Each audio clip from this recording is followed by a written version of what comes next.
Mas madali upang pagkasunduin ang langit at lupa, Ben, kaysa dalawang Pilipino tungkol sa alinmang bagay. Kung magiging isang bansa man tayo, kailangan natin ng isang radikal na pagbabago. Mga kapatid, mayroon tayong mas malaking kaaway kaysa mga Amerikano.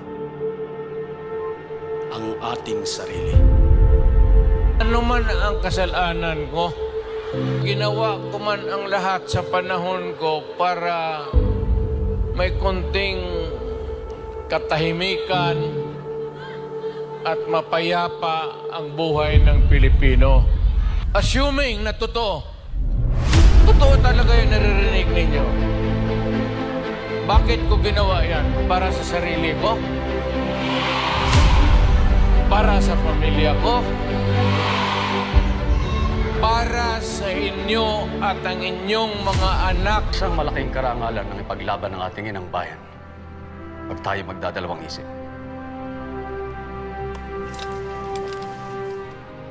Adelante, compatriotas. Ang magtagumpay o mamatay